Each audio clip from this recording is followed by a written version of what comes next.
L'essentiel de l'actualité à tout juste 8h avec vous, Mehdi Selmi, bonjour. Bonjour Ahmed, encourager l'entrepreneuriat des jeunes, initiative américaine pour le Maghreb, annoncée à Alger par le secrétaire d'État adjoint américain à l'économie, des jeunes qui rencontrent souvent des problèmes.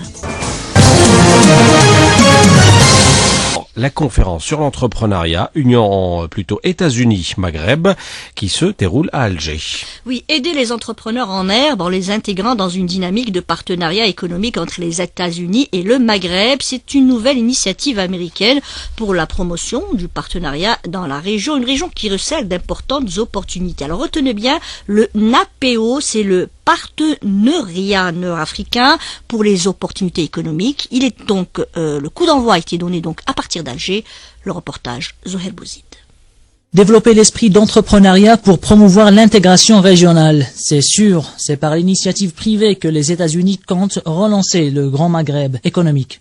Et en parlant d'initiative, les jeunes maghrébins ont besoin d'un bon coup de pouce pour concrétiser leurs projets. Ce qui commence par le développement de la culture du risque.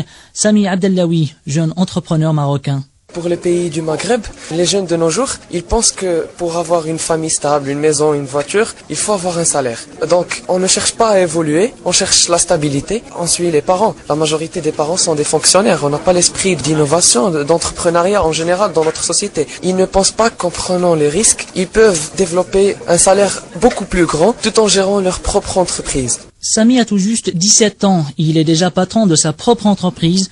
Une situation possible au Maroc grâce à un programme américain d'aide aux jeunes entrepreneurs. En Algérie, Amel Chouir, surdiplômé et très motivé, tente depuis 3 ans de créer sa société. Pour démarrer concrètement l'entreprise, on avait un certain nombre de difficultés en termes d'accès au financement, d'accès au marché, des contacts, développer notre réseau. Donc on est en pleine démarche administrative. D'ici très peu de temps, l'entreprise existera juridiquement. Et à partir de là, on commencera l'activité, on va démarcher des clients et on verra où ça va nous mener. Le niveau de développement au Maghreb n'est pas le même partout. Une disparité qui est prise en compte par l'initiative américaine, ce qu'explique Joe Fernandez, secrétaire adjoint à l'économie et aux affaires au département d'État américain. Chaque pays a un niveau de développement différent et c'est pour cela que cette initiative sera adaptée aux spécificités de chaque pays.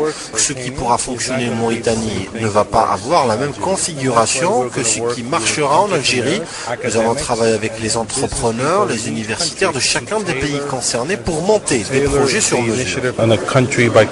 La mise à niveau des institutions économiques et financières est déterminante pour bien profiter de ce nouveau partenariat États-Unis-Maghreb, un effort que l'Algérie tend à faire.